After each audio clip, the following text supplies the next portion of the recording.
జ్ఞానాంజనశలాకయా చక్షురున్మీలితం యేన తస్మై శ్రీ గురవే నమః. మూకం కరోతి వాచాలం పంగుం లంఘయతే గిరిం యత్కృపాతమహం వందే శ్రీగురుం దీనతారణం. ఆజానులంబితభుజౌ కనకావదాతౌ సంకీర్తనైకపితనౌ కమలాయతాక్షౌ విశ్వంభరౌ ద్విజవరౌ యుగధర్మపాలౌ వందే జగత్ప్రియకరౌ కరుణావతారౌ.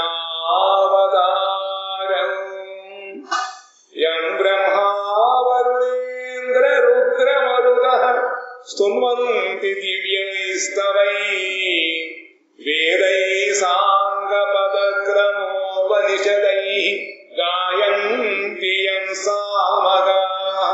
ధ్యానావస్థిత తద్గతేన మనసా పశ్యంతి యం యోగినో యస్యాంతం సురాసురగణాః దేవాయ తస్మై నమః. తప్తకాంచన గౌరాంగీ రాధే బృందావనేశ్వరీ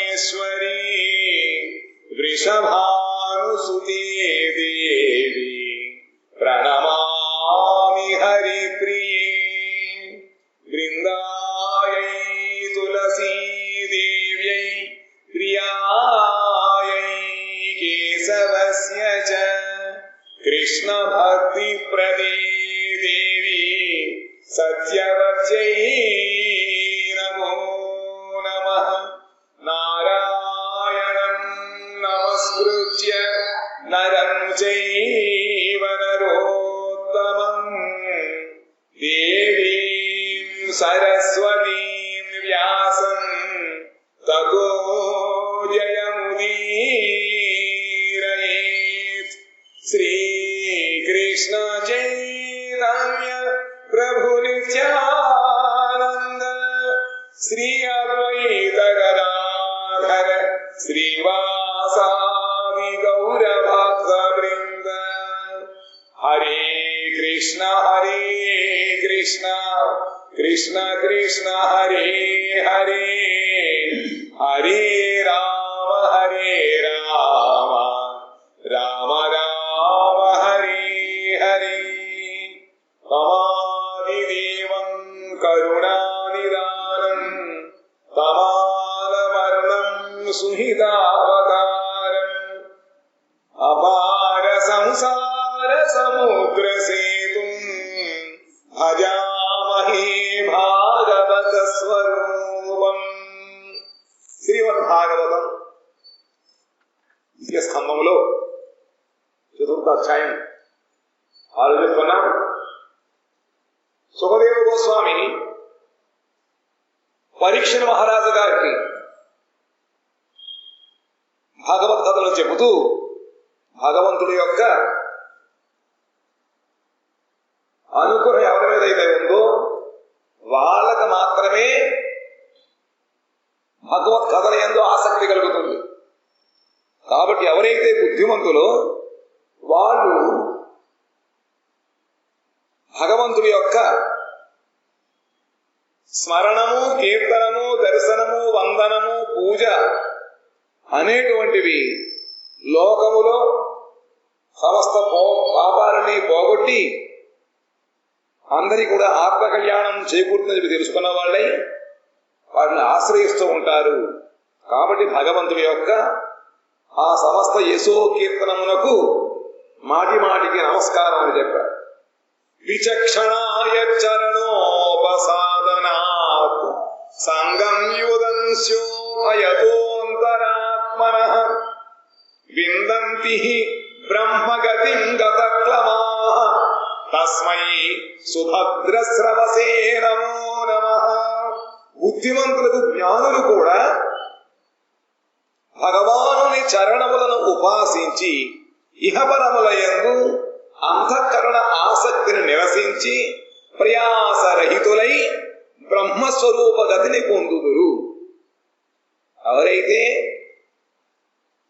బుద్ధిమంతులకు జ్ఞానులో, మామూలు వాళ్ళకి బుద్ధి లేదా? జ్ఞానము శుష్క జ్ఞానం వేరు, భగవతత్వ జ్ఞానం వేరు. ఎవరైతే దివ్యమంగళకరుడు భగవంతుడి యొక్క రూపముని గ్రహించలేరో వాళ్ళ బుద్ధి అంతంత మాత్రమే. కానీ ఎవరైతే భగవంతుడి యొక్క యశోకీర్తనములో వర్ణించినటువంటి భగవంతుడి యొక్క రూపము, నామము, గుణము, లీలలు అన్ని కూడా సత్యము నమ్మగలుగుతారో, విశ్వసిస్తారో వాళ్ళే బుద్ధివంతులు. అటువంటి వాళ్ళు భగవంతుడి యొక్క చరణను ఉపాసించి ఇహపరముల యందు అంతఃకరణ ఆసక్తిని, అది అంతఃకరణ ఎక్కువ కావాలి వాళ్ళకి. ఎప్పుడు కూడా లోపలిగానే మనం చేసుకుంటూ ఉంటారు, తిరుగుతున్న ఆసనం అని రకరకాలు చెప్పుకుంటూ ఉంటారు. అటువైపు దృష్టి ఎక్కువ. ఏపీ ఏపీ, ఇది కాదు ఇది కాదు, అసలు ఏది మరి అన్నీ కాదు కాదు అనుకుంటే ఏముంటుందిక. కాబట్టి ఏది వాస్తవ సత్యమో దాన్ని గ్రహించాలి, ఏది నశ్వరో దాన్ని వదిలిపెట్టాలి. అందుకనే ఇక్కడ ఎవరికైతే బుద్ధి ఉందని చెప్పారు. వాళ్ళు ఈ అంతఃకరణ వీటి ఆసక్తిని వదిలిపెట్టి కేవలం భగవంతుడి యొక్క విషయములందే ఆసక్తిని కలిగి ఉంటారు. కాబట్టి వాడు ప్రయాసరహితులై, ఎందుకు వచ్చింది ఏదో తీయడం, అది తీయడం, ఇది కాదు అది కాదనడం, నిగ్రహించు ఆగ్రహించు ఏమిటి ఇవన్నీ. కాబట్టి ఈసారి విశ్రాంతులు చేశాడు. ఇంకెవరు చేసి వచ్చారు? సౌభరి మహర్షి నీళ్ళల్లో దిగి సంవత్సరాలు ఆయన తపస్సు చేశాడు. ఏం చెబుతాం? ఇవన్నీ వదిలిపెట్టి చక్కగా సునాయాసంగా ఎంతో ఆనందకరమైనటువంటి ఈ భగవద్భజనమైనటువంటిది ప్రపంచంలో మనం ఆచరిస్తున్నప్పుడు సుఖంగానే ఉంటుంది, దాని ఫలితం కూడా మనకి సుఖంగానే ఉంటుంది. కాబట్టి చక్కటి రాజమార్గము ఇంకా ఆనందకరమైనటువంటి సాధన. అందుకనే ప్రయాసరహితులై, కష్టము లేకుండా, ఎక్కడ చలికి సాగమని ఎండలో ఎండిపోమని చెప్పడం లేదు. వాళ్ళైతే ఎండాకాలంలో 4 పక్కల కూడా అగ్నులు పేర్చుగా తపస్సు చేయాలి. చలికాలంలో ఏ కళ్ళకనే నిలబడతాం. ఎంత దేని గురించి ఇది? దానివల్ల హృదయం కఠినం అవుతుంది తప్ప ఎంసీఏ మనం చేయగలుగుతా చేయలేదా? ఆ దాని అంది మన యొక్క బుద్ధి ఉంటుంది తప్ప భగవతత్వ జ్ఞానం వల్ల మన బుద్ధి వెళ్ళదు. కాబట్టి ప్రయాసము లేకుండా చక్కగా భగవంతుడి యొక్క ఆ చరణకము ఉపాసించినట్లయితే చక్కగా ఆ భగవత్ స్వరూప గతి, భగవంతుడి యొక్క స్వరూపం ఏదో తెలుసుకొని ఆయన దగ్గర మనం చేరగలుగుతాము. అటువంటి శుభకీర్తి కలిగిన భగవంతులకు నమస్కారం, మాటి మాటికి నమస్కారం. తపస్వినో దానపరా యశస్వినో మనస్వినో మంత్ర విదస్సు మంగళ క్షేమం న విందంతి వినా యదర్పణం. అది అర్పించకపోయినట్లయితే తపస్సులు చేసే తపస్సు అయినా సరే, దానమైనా సరే, యశస్సు కీర్తనైనా సరే, ఏది చేసినా కూడా అది భగవంతుడికి క్షేమం నవిందంతి, దాని ద్వారా మనకి క్షేమం కలగదుట. ఎందుకంటే ఆ వినాయ దర్పణం ఆయన సమర్పించకపోయినట్లయితే ఏత సర్వం శ్రీకృష్ణార్పణమస్తు. తస్మై సుభద్రస్రవసే నమో నమః. తపోనిరతులు, బదాన్యులు, కీర్తిమంతులు, యోగులు, వేదజ్ఞులు, సదాచారు సంపన్నులు అగువారు భగవానునకు కర్మమును సమర్పింపనది శుభాన్ని పొందదారరు. అటువంటి భగవంతుడి శిస్సునకు నమస్కారము. భగవంతుడికి చక్కటి పుణ్య కీర్తి కలిగినటువంటి ఆ భగవంతుడికి నమస్కారము. కిరాత హోణాంధ్ర పులింద పుల్కస ఆధీర శుద్ధాయవన ఖసాదయ ఏ చ పాపాయదుపాశ్రయాశ్రయా శుద్ధ్యంతి తస్మై ప్రభ విష్ణవే నమః. ఎవరైనా సరే వెనబెట్టుకోకర్లేదు, మనం అయినది అయిపోయింది. ఏం చేయాలి?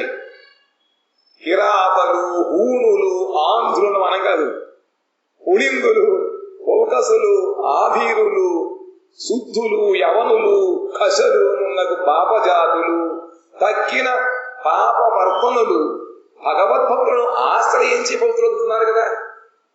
కేవలము వీళ్ళందరూ కూడా భగవంతుడి యొక్క భక్తుడిని ఆశ్రయించే వాళ్ళు పవిత్రులైపోతున్నారు.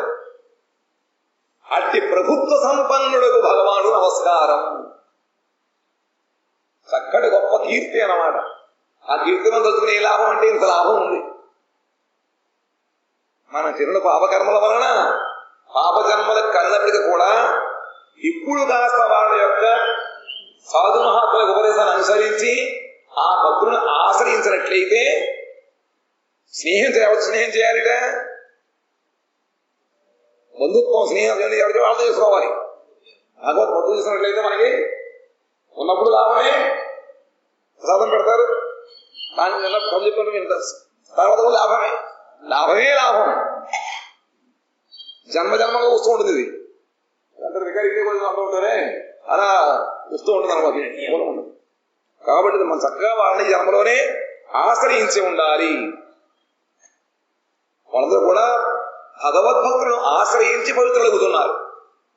స ఏష ఆత్మాత్మవతామధీశ్వర స్త్రయీమయో ధర్మ మయస్తపోమయ గతవ్యళీకై అజశంకరాభిభిః వితర్క్యలింగో భగవాన్ ప్రసీదతాం.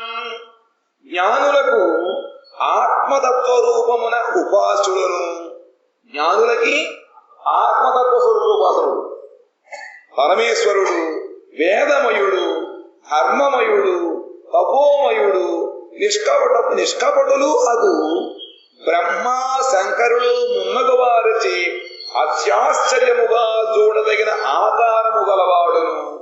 ఉందే లేదా? మమకారం ఉంది కానీ భగవద్ ఆకారం ఉందని ఒప్పుకోం. కారాలు అన్నిటికన్నా గొప్పది భగవంతుడి యొక్క ఆకారం. జ్ఞానుడేమో ఆత్మతత్వ స్వరూపంలో వాసిస్తూ ఉంటారు. ఇంకా బ్రహ్మామహేశ్వరుడు వాళ్ళు భగవంతుని ఎలా పరమేశ్వరుడు అంటే ఇక్కడ భగవంతుడు, వేదమయుడు, వేదముల ద్వారా తెలియబడేవాడు, ధర్మమయుడు. ఆయన ఏం చేసిన ధర్మంగానే ఉంటుంది. బయటికి మనం మాత్రం మన దృష్టిలో చూసి రాజేశాడు అని మనం ఆడిపోసుకుంటూ ఉంటాం. కానీ దానికి ఎన్నో కారణాలు ఉంటాయి. అవన్నీ కూడా చక్కగా ఆయన బేరేజ్ వేసుకుని ఎదిగాడు చేస్తూ ఉంటాడు. కాబట్టి ఆయన ధర్మమయుడు, తపోమయుడు. ఇటువంటి నిష్కాపటులకు బ్రహ్మ సంకల్పం ఉన్నది వారిచే ఆశ్చర్యముగా చూడదగినవాడు. శివుడు కూడా మోహం వచ్చిందట, బ్రహ్మగారు సరే. అటువంటి ఆకారము కలిగిన ఆ భగవానుడు ప్రసన్ననుగాక. ఎందుకు ప్రసన్నుడు అవ్వాలి? ఆయన కథను కొంచెం వేదలే పని, ఆయన ప్రసన్నత్వం ఉండాలి. ఆయనకు అనుగ్రహం లేకపోతే మనం చెప్పేవాడు దొరకరు, వినేవాడు అంతగానో ఉండరు. ప్రసన్నుడుగాక. శ్రియపతిర్యజ్ఞపతి ప్రజాపతిర్ధియాంపతిర్లోకపతిర్ధరాపతి. ఎంతమంది కుదురు చూడండి అక్కడ శ్లోకం. శ్రియపతి, యజ్ఞపతి, ప్రజాపతి, ధియాంపతి, లోకపతి, ధరాపతి, పతిర్గతిశ్చాంధక వృష్ణి సాత్వతాం ప్రసీదతాం మే భగవాన్ సతాం పతి. ఇంకొక చోట పదం వస్తూ ఉంది.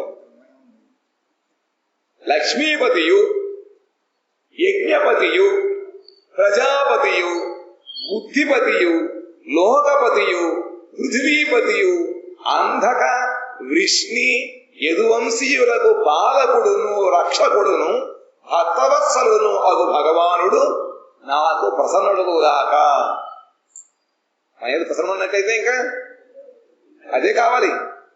ఆయన ప్రసన్నతుడు చాలు, మనకి ఇంకేం అక్కర్లే.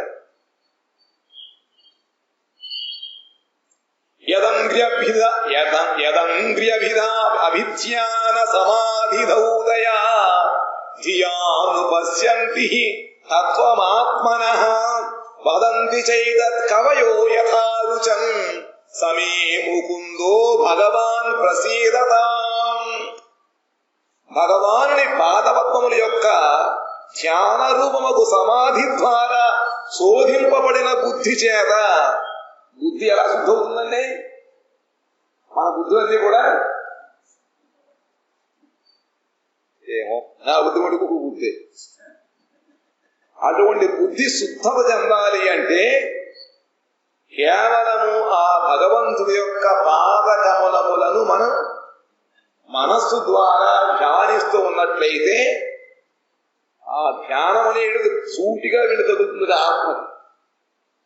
అప్పుడు ఒక్కసారి ఆత్మ లేచినట్లయితే మహారాజు కూర్చొని సరిగ్గా కూర్చుంటాం, లేకపోతే ఎవరి ఇష్టం వాడదు. ఆ విధంగానే ఒక్కసారి ఆత్మగారు ఎవరు మేలుకున్నారు అనుకోండి, ఇంకా అన్ని కూడా జాగ్రత్తగా ఉంటాయన్నమాట, చక్కగా ఉంటాయి. కాబట్టి వాళ్ళు భగవంతుడి యొక్క పదకమలం యొక్క ధ్యానమయుడు సమాధి ద్వారా మన యొక్క బుద్ధి శుద్ధం అవుతుందన్నమాట. ఆ యోగులు ఆత్మతత్వమును పొందుతున్నారు. కవులు ఈ తత్వమును తమ తమ ఆసక్తిని అనుసరించి సగుణ నిర్గుణాది భేదములతో చెప్పుతున్నారు. కవుల వాళ్ళ కవిత్వం వాళ్ళ ఇష్టం. ఆ చెప్పే కవిత్వం అనగా పంట పండినట్లయితే దిగ్విజయపడుతు కవిత్వం లాగా మహాప్రభుడు తగులుకుంటాడు అతగి, అది మహాభాగ్యం ఉండాలన్నమాట. అది లేనంత వరకు ఉన్నాడని లేడని వాడికి వర్ణించుకుంటూ పోతూ ఉంటారు, వాళ్ళ ఇష్టం. కవులు ఆ విధంగా చెబుతూ ఉంటారు. వాళ్ళ వాళ్ళ యొక్క ఆసక్తిని అనుసరించి వాళ్ళ అనుభవం కాదు, ఆసక్తి. అనుభూతి అంటే ఆ రూపంలో అనుభూతి వస్తుంది. అట్టి విష్ణు భగవానుడు ప్రసన్నుడకు గాక, అటువంటి విష్ణువు నాకు ప్రసన్నుడకు గాక. భగవానుని పాదపద్మముల యొక్క ప్రకృష్ట ధ్యాన రూప సమాధి ద్వారా బుద్ధి శోధితమైనచో, అనగా మనోధర్మ నిర్ముక్తులైనచో. మనోధర్మం పోవాలి మనం అనుకుంటున్నాం, కానీ మన మనసు ఎటువంటిదిట? సత్వరజతమో గుణముల ద్వారా అది తయారవుతూ ఉంటుంది. మనసు ఎల్లవేళలా ఒక రకంగా ఉండదు. అసలు మామూలుగానే చంచలము, అందులో స్వరూపం కూడా చంచలమే. మనం తినేటువంటి ఆహారము ద్వారా, మనం వినేటువంటి శబ్దముల ద్వారా, మనం చూసే దృశ్యముల ద్వారా మనస్సు అనుక్షణం మారుతూ ఉంటుంది అన్నమాట. అటువంటి మనస్సు యొక్క ధర్మము నుంచి మనం ఆత్మధర్మం వైపు వెళ్ళాలి. ఇది మంచిది, ఇది చెడు అనేటువంటిదంతా కూడా మన యొక్క మనోధర్మం అన్నమాట. నాకు నచ్చని చెప్తే మీరు మంచివాళ్ళు, నా తప్పు లేనితే వెంటనే మీరు శత్రువులు అయిపోతారు. అంతే కదండి. వాళ్ళు తప్పులు చెప్పారా అంటే వెంటనే వాళ్ళు మేము నాకు చెప్పేస్తాం. అంత గొప్ప ఎందుకంటే మనస్సు. కానీ ఆత్మకి మేము అంటావు కదా, ముందు అసలు దాని నోరు మూయించాలి ముందు అసలు. అది ఎలా మూస్తుందంటే మన బుద్ధి అది లేవాలి, ఉత్తిష్టం అవ్వాలి. అది ఎలా ఉచితం బుద్ధి, మంచి బుద్ధి ఎలా అవుతుందట? దదామి బుద్ధి యోగం ఆ ఎవరిది ఎలా ఇస్తాడు? ఎవరైతే శ్రద్ధతోటి నిష్కపటంగా భగవంతుడి యొక్క కథలు వింటూ ఉంటారో, సేవ చేయడం కోరిక ఉంటుందో, అటువంటి వాళ్ళకి భగవంతుడు త్వరగా ఇస్తాడట.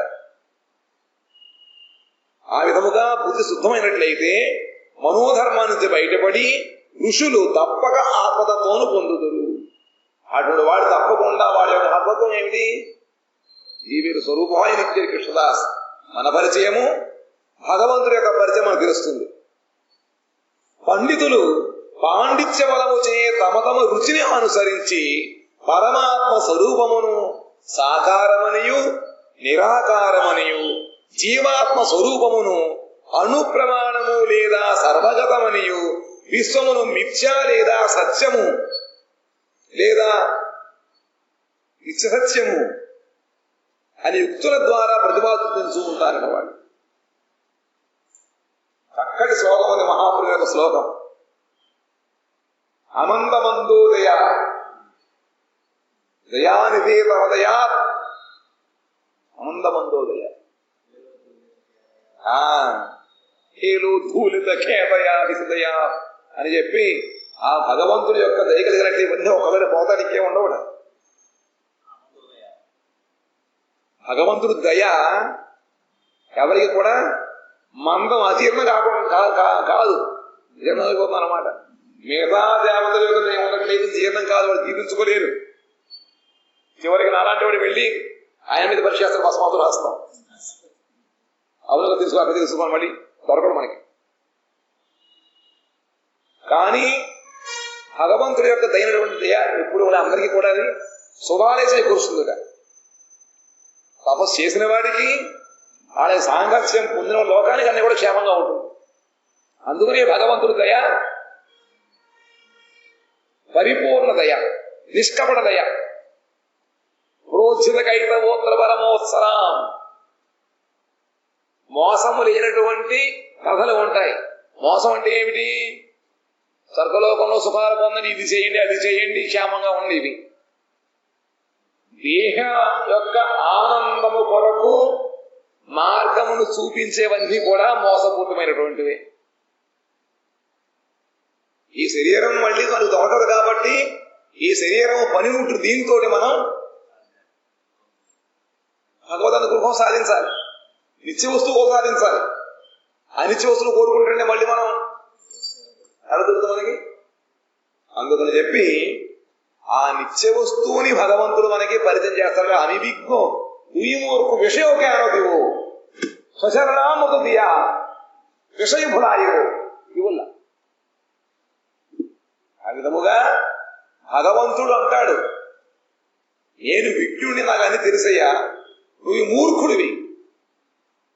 బాంబులు చాకులు కత్తులుగా వాళ్ళు ఎడుతున్న పిష్టలుగా వాళ్ళు కోరుకుంటారు. అది ఎడిదిరిగి పేరు వచ్చి చచ్చిపోతారు, నాకు తెలుసు. అందుకని ఇచ్చినట్టు వాళ్ళు నేను దాచేస్తాను. నేను ఇచ్చినట్టుగా ఇచ్చి భగవంతుడు ఎవరి మీద కృపతున్న పడతాడు. అరిష్యేత ధనం సరై అన్నారు. ఎవరి అందు భగవంతుడు అనుగ్రహం ఉంటుందో క్రమక్రమంగా వాడి యొక్క అన్ని కూడా తీయించేసి ఒంటరిగా నిలబెట్టి అప్పుడు అందుకున్నాడు అనమాట. ఇంకెవరికి సంబంధం ఉండదు, ఇంకా తెలిసిపోతుంది. చెరుకు తినాలని చేస్తారు వాళ్ళు, చెరుకు గాళ్ళు చక్కగా దాన్ని కొట్టేసి అన్ని కూడా తీసేసి కొట్టుకొస్తారు దాన్ని. ఆ విధంగా మన స్త్రీ సంబంధం ఉండడానికి వీళ్ళే. మనం వదలకపోయినా వాళ్ళ చేత వదలు కట్టించుకొని నిర్ధనుడు ఏం చేయాలి. బంధువులకు ఎవరు ఉండరు కదా, దరిద్రుడికి ఎవరు, దరిద్రుడికి ఎవరు ఉండరు. భాగవతము రాజస్కంధంలో దశస్కంధం అక్కడ వస్తుందన్నమాట. దశస్కంధంలో చివరిలో అడుగుతారు, సమస్త భోగభాగ్యాలతోటి ఉండేటువంటి ఆ విష్ణువు యొక్క భక్తులకు దరిద్రులే ఉంటారు. అదే శివుడు, ఆయనకేం ఉండదు, ఆవరణమే ఉండవు, ఒక పులిజం ఒక పూరి శ్మశానంలో ఉంటాడు. వాళ్ళ భక్తులు మటుకు హనుమంతులు అవుతూ ఉంటారు. దీనికి కారణం ఏంటంటే వాళ్ళకేమో అవన్నీ ఇచ్చేసి మీరు ఈ పాటు పడే శివుడు పక్క తప్ప చేసుకుంటాడు. కానీ విష్ణువు మటుకు అక్కడేముందని అన్ని కూడా వదిలిపెట్టేసి ఏకాకి తీసుకొచ్చి నువ్వు ఒక్కడవే, నీకెవరు లేరు. శుద్ధాత్మకి భగవంతుడు మాత్రమే సుహృదుడు, మిత్రుడు, సహజవు సహాయం అని చెప్తూ ఉంటారు. కాబట్టి ఆ లోపల ఉండే ఎటువంటి జీవాత్మ ఒక పరమాత్మయే నేను కోరేవాడు, అది తెలియజేయడం కోసం చేస్తాడు అన్నమాట. అందుకని చెప్పి ఆ భగవంతుడు ఇది చెప్పుకొచ్చాము దీని. ఆ తెలియనంత వరకు కూడా మనకన్నీ కావాలి. భగవంతుడు వారి బుద్ధి భగవనాశ్రయం కాకపోబడి శోధింపబడటం లేదు. ఎవరి యొక్క బుద్ధి? ఎవరైతే భగవంతుడిని ఆశ్రయించకుండా ఇతరమైన కోరికలు కోరుతూ ఉంటారో వాళ్ళ బుద్ధి భగవంతుని ఆశ్రయించని కారణముగా ఎప్పటికి కూడా అది శుద్ధము కాదు. ఇంకా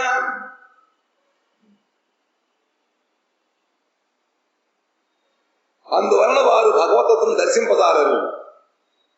అటు శ్రీకృష్ణ భగవాను నాకు ప్రశ్నలోకి కాక తత్వం దగ్గర వచ్చేసింది. ప్రచోదితాయేన పురా సరస్వతి వితన్వదాజస్య సతీం స్మృతిం హృది స్వలక్షణా ప్రాదురభూత్కిలాస్యదః సమీ ఋషీణాం వృషభ ప్రసీదతాం. పూర్వకాలమున బ్రహ్మదేవుని హృదయమున ఉన్న సృష్టి విషయ స్మృతిని విస్తరింపచేసిన ఈశ్వరుని చేత ప్రేరేపింపబడిన వేదరూపిణియకు సరస్వతి ఆ బ్రహ్మ ముఖము నుండి ప్రాదుర్భవించినది. పూర్వకాలములో సరస్వతి ఎవరిట? బ్రహ్మదేవుని యొక్క హృదయం ఉన్నటువంటి సృష్టి విషయ స్మృతిని విస్తరణ చేసిందిట. మర్చిపోయాడు కదా మరి. దానికోసం మళ్ళీ భగవంతుడు చెబితే ఆ భగవతత్వ జ్ఞానమును పొందినవాడై అప్పుడు సృష్టికి ముందు ప్రళయమునకు ముందు ఏ విధముగా ఉండేదో సృష్టి అంతా కూడా మళ్ళీ ఆ విధంగా చేశాడు. భగవంతుడి యొక్క శబ్దము ద్వారా సరస్వతి బ్రహ్మగారి యొక్క చెవులోంచి హృదయములో వెళ్ళి ఆ హృదయములో తన తత్వానంతటి కూడా తెలిసింపజేసిన తర్వాత మళ్ళీ ఆవిడ బ్రహ్మ యొక్క ముఖము నుంచి బయటికి వచ్చినది. ఎవరు? సరస్వతీదేవి. జ్ఞానప్రదాతలలో శ్రేష్ఠుడకు ఆ భగవానుడు ప్రసన్నుడుకు కాక జ్ఞానమునిచ్చే వాళ్ళల్లో శ్రేష్ఠుడు ఎవరు? మనం చెప్పుకునే విద్యాకామస్తు గిరీశం అని. శివుడు జ్ఞానం ఇస్తూ ఉంటాడు, కానీ జ్ఞానం ఇచ్చే ఉత్తమ శ్రేష్ఠుడు ఉత్తమ జ్ఞానం ఇచ్చేవాళ్ళు గొప్పవాడు ఎవరు అంటే ఒక్క హరి జ్ఞానానందమయం దేవం నిర్మలం స్ఫటికాకృతం సర్వ విద్యాన హయగ్రీవ ఉపాసన అని చెప్పి ఆ విధంగా భగవంతుడే ఆయన తత్వజ్ఞానం ఇవ్వడం కోసం చెప్పి ఎవరికో హంసరూపంలో వచ్చి తత్వజ్ఞానం ఇచ్చాడు. ఇంకొకరు హయగ్రీవమూర్తిగా వస్తూ ఉంటాడు. ఆ విధముగా భగవంతుడి యొక్క అనుగ్రహం ఆయన అవతరించి తత్వజ్ఞానం ఇస్తూ ఉంటారు. జ్ఞానమునిచ్చే వాళ్ళల్లో గొప్పవాడు భగవంతుడు. కృష్ణం వందే జగద్గురుం. అటువంటి భగవానుడు నాకు ప్రసన్నుడు గాక. భూతైర్మహాద్భీర్యా ఇమాః పురో విభూ నిర్మాయసేతి యదమూషు పూరుషః భుంక్తే గుణాన్ షోడశ షోడశాత్మకః సోలం కృషీష్ఠాఖిల విద్వచాంసి మే. సర్వమయుడకు భగవానుడు మహద్భూతముల చేత ఈ మనుష్యాది పురములను అనగా శరీరమును సృష్టించి వాని యందు నివసించుచున్నాడు. భగవంతుడు సర్వమయుడు, సర్వము తెలిసినవాడు, అన్ని చోట్ల ఉండేవాడు. ఆ భగవంతుడు మహద్భూతముల చేత మహత్తత్వము పంచభూతములు, పంచ కర్మేంద్రియములు, పంచ జ్ఞానేంద్రియములు, పంచ తన్మాత్రములు, మనస్సు, బుద్ధి, చిత్తం, అహంకారం ఎన్నొచ్చాయి? 24. జీవుడు దాంట్లో మళ్ళీ విన్న ఉన్నాయా? భగవంతుడు లేకపోయినట్లయితే ఏ వస్తువు కదలదు. అక్కడ అన్ని పెట్టారు, జీవుడు కూడా పెట్టారు. అందులో చక్కగా గడియారం అంతా తయారు చేస్తే ముళ్ళు అన్ని బాగా చక్కగా ఉన్నాయి, అంత బ్యాటరీలో తిరుగుతుందా? ఆ విధంగా భగవంతుడు పరమాత్మరూపంగా సర్వజీవులలో ప్రవేశించినంత వరకు కూడా బొమ్మలానే ఉంటాయి. కాబట్టి ఆయన సర్వమయుడు భగవాడు మహద్భూతముల చేత ఈ మనుష్యాది పురములను ఇవన్నీ ఒక్కొక్క పట్టణాలు నవద్వార గురే దేహి కార్యం. ఆ విధంగా 9 ద్వారములతో ఉన్నటువంటి ఈ పురములో భగవంతుడు ఆయన పరమాత్మగా ఉండి నైవ కుర్వన్నకారయం, ఆయన చేయుడు అలా ఉండడం సాక్షి భగవంతుడు ఉంటూ ఉంటాడు. ఆ విధముగా నిశిస్తుంటాడు భగవంతుడు. అందువలన ఆయన పురుషుడు అని చెప్పబడుతున్నాడు. పురమనందు నివసించేటువంటి వాడు పురుషుడు. ఇక్కడ ఇంకా స్త్రీలింగం పురుషులింగం స్త్రీలింగాలు ఏం లేవు, ఒకే పదార్థం అన్నమాట. ఆయన పురుషుడు. ఆయన 11 ఇంద్రియములు పంచమహాభూతములు అను 16 గుణముల చైతన్యమును వెల్లడి చేయు ఆత్మరూపముతో విరాజితుడై సాక్షి రూపముతో నిర్లిప్త భావముతో కేవలము దృష్టి ద్వారా వానిని అనుభవించును. భగవంతుడు ఆ విధముగా ఉంటాట. 11 ఇంద్రియములు పంచమహాభూత 16 గుణములతోటి ఉంటూ చైతన్యాన్ని కావల కమచేస్తూ ఉంటాడు భగవంతుడు. ఆ విధముగా ఉంటూ ఆయన సాక్షి రూపముతో నిర్లిప్త భావముతో, ఒకే చెట్టు మీద ఉంటే మరి ఎండ వాన గాలి సమానంగా ఇద్దరు తగలాలి కదా, కానీ ఇద్దరికి తగలదు. భగవంతుడు ఉన్నా కూడా నిర్లిప్త భావంతో ఉంటాడు. ఎందుకంటే ఆయన లేకపోతే మన మనుగడ ఉండదు కాబట్టి ఆయన ఉంటాడంతే. అదే కనుక భగవద్భక్తులైనట్లయితే వాళ్ళ హృదయంలో చక్కగా గోవిందు విశ్రాం చక్కగా ఆయన రిలాక్స్ అవుతూ ఉంటాడు. అక్కడ కోరికలే ఉండవు కదా, అందుకని వాళ్ళకి కేవలం దృష్టి ద్వారా అనుభవిస్తూ ఉంటాడు అంతే. సర్వజ్ఞుడు ఆ భగవంతుడు నా వాక్కులను అలంకరించుగాక. అటువంటి భగవంతుడు నా యొక్క మాటలను ఆయన నీ చిన్నప్పుడు వాడు శ్లోకం, నా ఇరులం ముందున నిలిచి నాదు వాక్కులను సశబ్దముల సోభిల్లము చిన్నప్పుడు ఒకరి జ్ఞాపకం ఉంటుంది. అది చక్కటి పద్యం, అది పద్యం అనమాట. ఆ విధంగా ఆ భగవంతు సర్వజ్ఞుడైన భగవంతుని వాక్కులను అలంకరించుగాక అంటే నా నోటమ్మట వెలవడిన ప్రతి శబ్దము కూడా భగవత్పరముగా ఉండుగాక. ఎవరుంటున్నారు? సుఖదేవి కోసం అంటాడు. సుఖదేవి కోసం చెప్తున్నాను. తత్వాన్ని చెప్పడానికి ముందుగా భగవంతుడు నమస్కారం చేస్తున్నాడు. మనం కొలిచేయుడు భగవంతుడు సామాన్య భగవంతుడా, ఈ లక్షణాలయంలో ఉన్నాయి కాబట్టి ఆయన మనం విడవకుండా పట్టుకోవాలి. నమస్తస్మై భగవతి వ్యాసాయామిత తేజసే వపుర్జ్ఞానమయం సౌమ్యాయన్ముఖాంగురుహాసనం. భక్తులు జ్ఞానమయుడుకు వేదవ్యాసుని ముఖము నుండి వెలువడిన జ్ఞానమయముకు మకరందమును పానము చేసిరి. భక్తులు ఏం చేస్తారట? దాన్ని పానం చేశారట. ఏంది? మకరందాన్ని. ఆ మకరందం ఎక్కడి నుంచి వచ్చింది? సాక్షాత్ జ్ఞానమయుడుకు వేదవ్యాసుడు ఆయన సమస్త శాస్త్రాన్ని కూడా బాగా ఆలోచించి ఇక ఎన్నిసార్లు ఇందులో కాల్చినప్పుడు తన ఆత్మ యొక్క తృప్తి కలగకపోయినట్లయితే భగవంతుడి యొక్క అనుగ్రహం వలన నారద మహర్షి ద్వారా జ్ఞానం పొందినవాడి బ్రహ్మసూత్రం సరిగిన భాష్యాన్ని రాసి భాగవతమును మనకు అందించారన్నమాట. అటువంటి వ్యాసుల యొక్క ముఖము నుంచి వెలువడినటువంటి ఈ భగవంతుడి యొక్క గుణములను భక్తుల యొక్క మహత్యాన్ని వివరించేటువంటి ఈ భాగవత మకరందమును పానము చేశారు. అట్టి మహాదేజ సంపన్నుడు భక్తి యోగైశ్వర్యశాలియునకు వ్యాసులకు నమస్కరించుతున్నాను. ఆయన ద్వారా విన్నాడు కాబట్టి భక్తులందరూ ఆయన దగ్గరే విన్నారు. లోకములో భగవత్ కథలు కాని జ్ఞానము కాని భగవత్ తత్వము కాని ఇవన్నీ కూడా ఆయన ద్వారానే వచ్చింది కాబట్టి ఆయన నమస్కరిస్తున్నాను.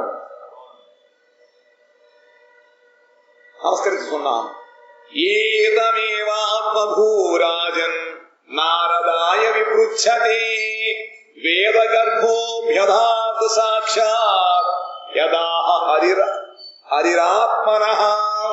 రాజా, విష్ణు భగవానుడు బ్రహ్మకు బోధించిన విషయమును వేదగర్భుడకు బ్రహ్మ నారదునకు చెప్పెను.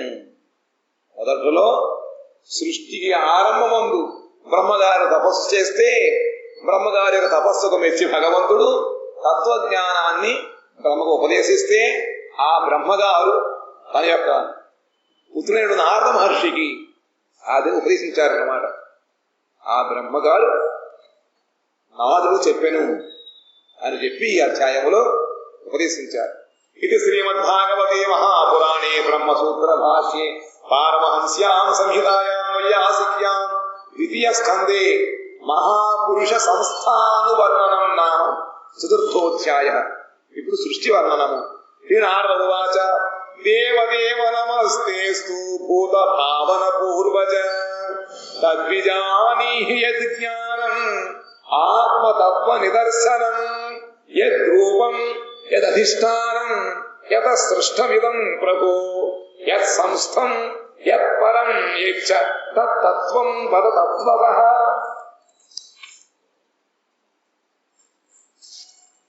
నారద మహర్షి బ్రహ్మగా నమస్కరిస్తూ పలికాడు, సూర్యేశ్వర, ఓ భూత భావన, అందరికంటే ముందు పుట్టినవాడ బ్రహ్మదేవ, నీకు నమస్కారం. పరమాత్మ జీవాత్మ తత్వ నిదర్శకముగు జ్ఞానమును తెలుపుము. పరమాత్మ జీవాత్మ మరి ఇద్దరు ఉందా చెప్పేవా నువ్వు? పురములో పురుషుడు ఉన్నాడు, జీవుడు ఉన్నాడు. ఆ పురుషుడేమో నిర్లిప్తుగా ఉంటూ ఉంటాడు, దుష్టుల ద్వారానే ఆయన అనుభవించిన పైగా అంత సాక్షి పురుషుడు. ఆయన యొక్క సాక్ష్యమే ఫైనల్ జడ్జిమెంట్ అన్నమాట. కాబట్టి లేకపోతే ఇంతమందికి చిత్రాలు ఉంటాయి, చిత్రకళ రాస్తాడు, ఆడతనం కూడా రాదు రాయడం, వాడి తరం కూడా రాయడం కాదనమాట మనం చేసే పనులు. అందుకని అప్పటికప్పుడు భగవంతుడు ఉండి అక్కడ వెంటనే ఏమని రాయిస్తూ ఉంటాడు, ఆయన సాక్షి ఉంటుంటాడు అనమాట. అలా చెప్పే కదా ఎంతగాను. పురములో జీవుడు ఉన్నాడు, భగవంతుడు సాక్షి రూపంగా ఉన్నాడు.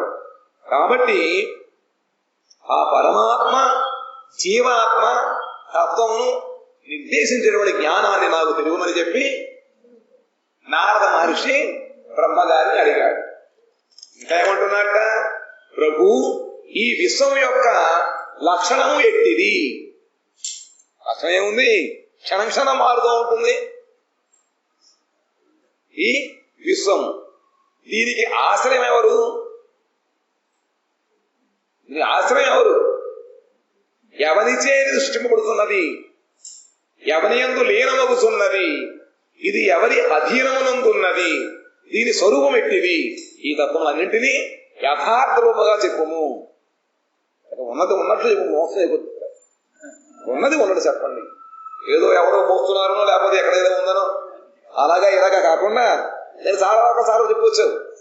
ఇంతకుముందు ఇవన్నీ కూడా ఒక్కొక్క పురాణం ఒక్కొక్కగా చెప్పుకుంటూ వస్తూ ఉంటారు. కానీ ఇక్కడ మాకు మాత్రము ఉన్నది ఉన్నట్టుగా చెప్పండి, అది తేడా అన్నమాట. సర్వం హేతద్భవాన్ వేద భూత భవ్య భవ ప్రభు కరామలకవద్విశ్వం విజ్ఞానావసితం తవ. పరమాత్మ జీవాత్మల యొక్క జగత్తు యొక్క తత్వము నీకు పూర్తిగా తెలియను.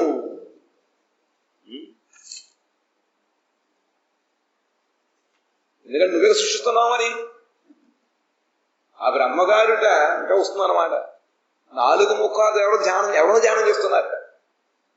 దాంతో నాదుగా అనుమానం వచ్చింది, నువ్వు ఒక్కడే ఉన్నావు కదా, మరి నువ్వే కదా నీటికి మౌనం, మరి నువ్వు ఇంకా తపస్సు చేస్తున్నావు.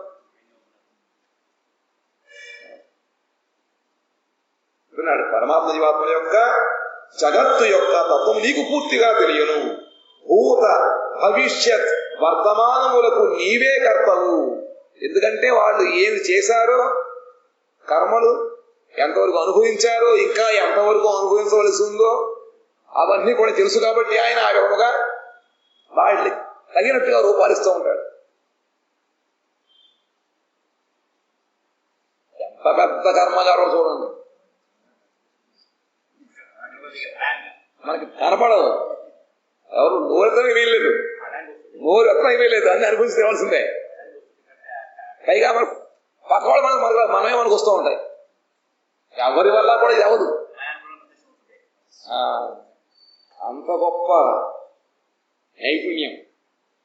కాబట్టి ఇంకేమిటా, భూత భవిష్యత్ వర్తమానములకు నీవే కర్తవు ఎవరు? బ్రహ్మగారే కదా. మరి పూర్వకాలం మనం శరీరం వదిలిపెట్టడానికి ముందుగానే ఆయన అనుకుంటాడు ఎలా చేయాలో, ముందే ప్లాన్ అయిపోతుంది, వెంటనే పెట్టేస్తారు అంతే. జీవనాన్ని ప్రవేశింపజేస్తూ ఉంటాడు. ఇంకా చేతిలోని అరచేతిలోని ఉసిరిగ పండు వలె ఈ విశ్వము విశిష్ట జ్ఞానము ద్వారా నీకు గోచరమై ఉన్నది. విశిష్ట జ్ఞానం అది. మన జ్ఞానం ఎలా ఉంటుందంటే అజ్ఞానంలో కూడిన జ్ఞానం ఉంది, అక్షర జ్ఞానం అన్నారు. మన యొక్క ఇంద్రియముల ద్వారా మనం ఎంతవరకు జ్ఞానాన్ని సంపాదించుకోగలుగుతామో అంతవరకు మాత్రమే దానికి మన యొక్క అనుభవం కలుగుతూ ఉంటుంది. మన కళ్ళు కన్నా సరిగా లేకపోయినట్లయితే ఆ దృశ్యం సరిగా ఉండదు, జ్ఞానం కూడా సరిగా రాదు. నాలుగు రుచి లేకపోయినట్లయితే వస్తువులు రథము తెలియదు. అలాగే ప్రతి అవయవం అన్నమాట పరిమితమైన జ్ఞానం. అందులో కూడా మళ్ళీ కొంతకాలం ఉండి క్రమక్రమ జ్ఞానం కూడా క్షీణించిపోతూ ఉంటుంది అన్నమాట. కానీ నీకు మాత్రము ఇంత తత్వజ్ఞానం ఉన్న కారణముగా ఈ సమస్తం కూడా నీకు అరచేతిలోనే ఉసిరికాయ వలె చేతిలో పెట్టుకుంటే మీకు అన్ని తిప్పుచూస మొత్తం క్షుణంగా దాన్ని పరిశీలిస్తాను అన్నమాట. అటువంటి జ్ఞానం మీకు వస్తుంది. నీకుంది అది తత్వజ్ఞానం. ఎవరికి? బ్రహ్మగారికి. కాబట్టి ఈ విశ్వము విశిష్ట జ్ఞానం నీకు ఉంది కాబట్టి గోచరం అవుతుంది. ఉపాధి వారి యొక్క ఆర్టికల్ ఒకటి ఉందన్నమాట. మనకి మన దృష్టి కనబడేది ఒక 90 డిగ్రీలు మాత్రమే. 90 డిగ్రీ అంటే ఎలా ఉంటుంది కదా, ఇంతవరకే మనకు కనబడుతుంది. మన కళ్ళకి ఇంతవరకే, పైన కనబడదు, కింద కనబడదు. అది కూడా దృష్టి తర్వాత జ్ఞానం సక్రమంగా ఉంటే తెలుస్తుంది. మనం డిఫెక్ట్ లిమ్స్ మనకు ఉన్నాయన్నమాట, అవయవాలని కూడా. కాబట్టి మన జ్ఞానం ఏంటి కదా. కానీ బ్రహ్మగారికి విశిష్ట జ్ఞానం ఉందన్నమాట, విశేషమైన జ్ఞానం. అది నీకు గోచరం అవుతుంది. యద్విజ్ఞానో యదాధారో యత్పరస్త్వం యదాత్మకః ఏకః సృజసి భూతాని భూతైరేవాత్మమాయయా. ప్రభు, నీవు స్వతంత్ర పరమేశ్వరుడు నేను తలంచుతున్నాను. నారదుడు అంటున్నాడు బ్రహ్మగారిని, ఓ ప్రభు, నువ్వు స్వతంత్ర పురుషుడు నేను అనుకుంటున్నాను. ఎందుకంటే నువ్వేగా చేస్తున్నావు, నీకు ఎవరు సమాధానం చెప్పక్కర్లే, నీకు ఈశ్వరం చేసుకున్న పని కాబట్టి నువ్వు స్వతంత్రుడివి నేను అనుకుంటున్నా. తపస్సు చేయ ప్రవృత్తుడవై ఉన్న నిన్ను సూచన పిమ్మట, ఎప్పుడు నువ్వు తపస్సు చేస్తున్నావో అప్పుడు సందేహం కలిగింది. ఏమిట? పిమ్మట నీకు కూడా ఎవరైనా ప్రభు ఉన్నాడా అని సందేహం కలుగుతున్నది. ఆయన ఎంతలో ఉన్న నువ్వే సకలములకు మూలం, సృష్టికర్తవి. కానీ నువ్వు మాత్రం పొద్దున సృష్టికి ముందు మనం ఏ విధంగా పని చేయడానికి ముందుగా ఒకసారి భగవంతుడు ఏదైనా ఇస్తూ ఉంటాము, ఆ విధంగా ఆయన కూడా కాసేపు చక్కగా ఆసనం మీద కూర్చొని ధ్యానం చేయడం మొదలుపెట్టాడు. కాబట్టి నువ్వు చేసిన ధ్యానం వల్ల నాకు అర్థమైంది నీకు ఎలా ఉన్నారని చెప్పి. తపస్సు చేయ ప్రవృత్తులవై ఉన్న నిన్ను సూచన పిమ్మట నీకు కూడా ఎవరైనా ప్రభువు ఉన్నాడా సందేహం కలుగుతోంది. తండ్రి, నీకు ఈ జ్ఞానం ఎక్కడి నుంచి లభించినది? తత్వజ్ఞానం ఎంత ఉందే, ఎక్కడ దొరికిందయ్యా ఇది? ఎక్కడ తెచ్చుకున్నావు? నీవు ఎవరిని ఆధారముగా చేసుకుని నిలిచి ఉన్నావు? నీకు ప్రభు ఎవరు? నీ స్వరూపం ఎట్టిది? నీ ఒంటరిగా ఈ మాయచే పంచభూతముల ద్వారా ప్రాణు సృష్టించుకున్నావు.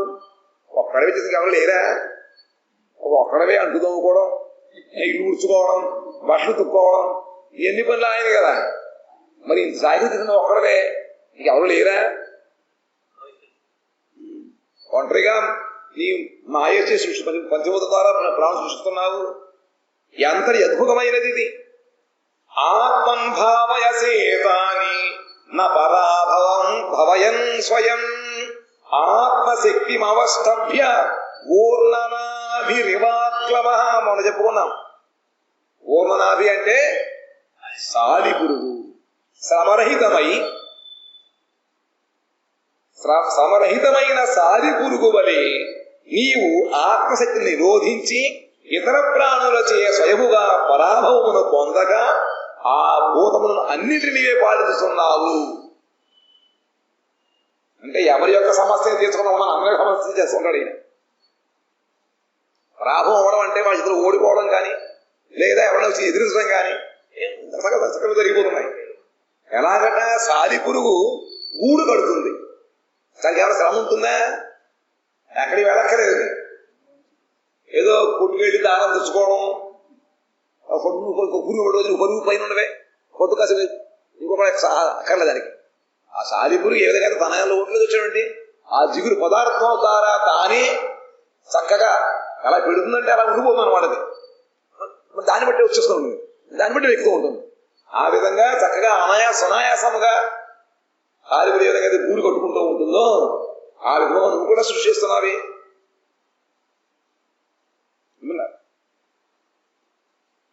ఆపశక్తి నిరోధించి ఇతర ప్రాణులు చేసేముగా పరమోన పొందగా అన్ని బోధ సక్రమంగా పాలిస్తున్నావు. నాహం వేద పరం యస్మిన్ నా పరం న సమం విభో నామ రూప గుణైర్భావ్యం సదసత్కించిదన్యత. దేవా, ఈ జగత్తులో ఏ వస్తువు ఉత్తమము, అధమము, మధ్యమము లేదా సమానము అను విషయము నిరుంగజాలను. ఈ సృష్టిలో అన్నీ సమానంగా కనపడుతున్నాయి. ఏది ఉత్తమం, ఏది గొప్పది, ఏది చెప్పలేం కదా. ఏదైనా ప్రతిది కూడా గొప్పదే. ప్రతి సృష్టిలో ప్రతి వస్తువుకి కూడా ప్రాముఖ్యత ఉంది. నామ రూప గుణముల చేత సాధింపదగిన స్థూల సూక్ష్మ పదార్థములు ఇతరమైన ఏ వస్తువు నుండి పుట్టినట్లు ఎరుంగను. ఏమిట? నామరూప గుణముల చేత సాధింపదగిన స్థూల సూక్ష్మ పదార్థములు. జగత్తులో ప్రతి పదానికి ఒక పేరు ఉంది కదా. నీళ్ళకు వాయువు కూడా పేరు, వాయువు అంటాం. మన కంటికి కనబడిన కూడా దాని గుణము ఉంది, దానికి పేరు ఉంది. ఆ విధంగా నామ రూప గుణముల చేత సాధింపదగిన స్థూల సూక్ష్మ ఇతరములైన ఏ వస్తువు నుండి పుట్టినట్లు ఎక్కడ కనపడలే. ఎక్కడి నుంచి వచ్చాయి ఇవన్నీ? కానీ నీ నుండి ఏ సమస్తము పుట్టినదో కలుస్తున్నాను అంటే సృష్టి ముందు ఎవరు లేరు కదా, బ్రహ్మగారు ఒక్కడే ఉన్నారు. ఆ బ్రహ్మగారు ఒక్కడే ఉండేది ఆయన, ఆవిడ ఆయన నుంచే ఇవన్నీ వచ్చాయి నేను తెలుస్తున్నాను.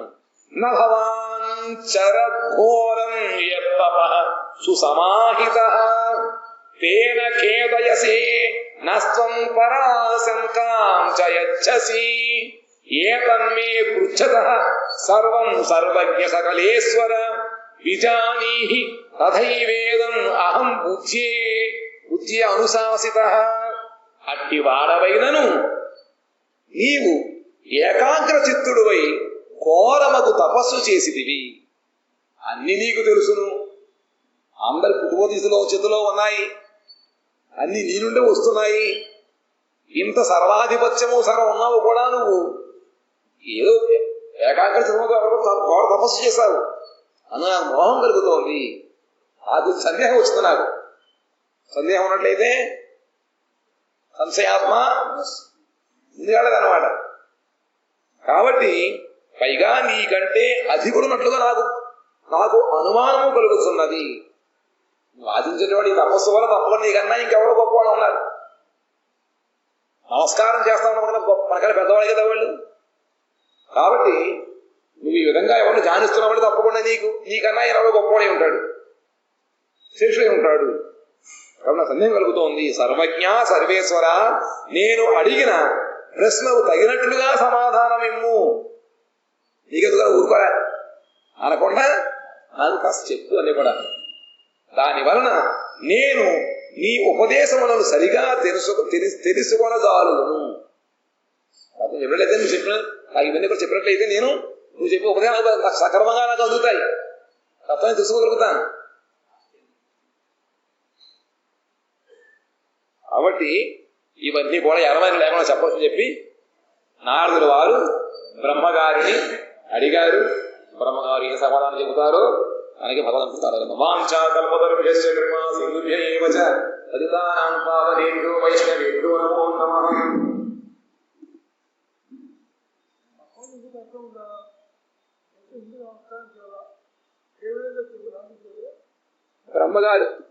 బ్రహ్మగారిని నారదుడు అడిగాడు, నువ్వు తపస్సు చేస్తున్నావు, ఎంతవరకు నువ్వు ఒక్కడవే భగవంతుడు అనుకున్నాను నేను, గొప్పవాళ్ళు ఎవరు కానీ నువ్వు కూడా తపస్సు చేస్తున్నావు, నీకన్నా ఇంకెవడో ఉన్నారు.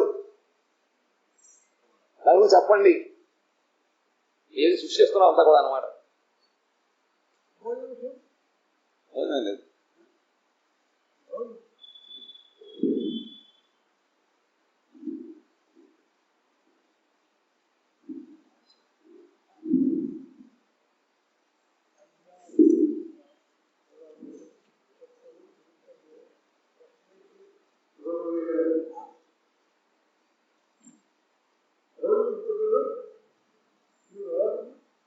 భగవంతుడి యొక్క నామరూప గుణ లీలలే జీవుడి యొక్క క్షేమానికి మూలం, శ్రేయస్సుకి మూలం.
వెండితో ఉన్నదాన్ని పోతారు, ఆర్తితో వెండితో ఆయనకు పోతారు. ఎవరు ఆ వస్తువులే అది.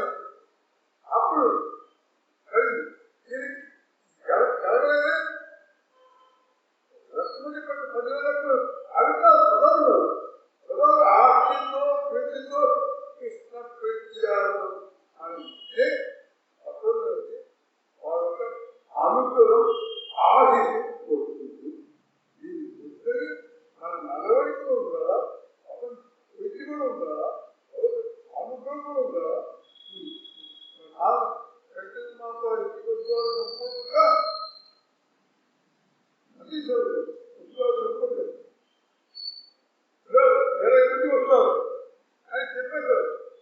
ఎక్కడ వస్తుందా దీంట్లో పంపించాలని వస్తే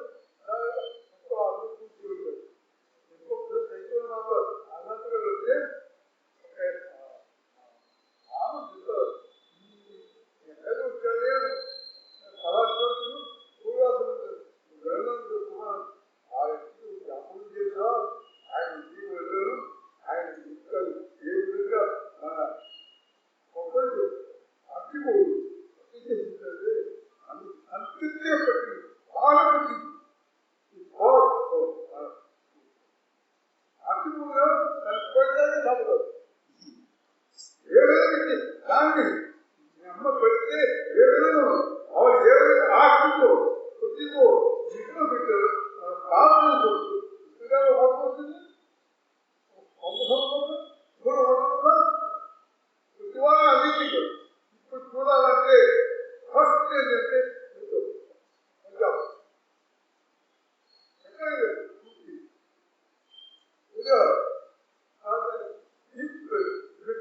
తీసుకుంటారు ఆదోష పెడతారు, కొద్దిగా పెడతారు, అది కల్పన చేస్తారు. కానీ పట్టింది ఒక కేరళ పడుతుంది. ఇది ఎవరు పెట్టినా ఆమె తర్వాత మన విషయాలు కావున ఏ విధంగా ప్రీతితో ఆ విషయాలు అక్కడి నుంచి ఆయన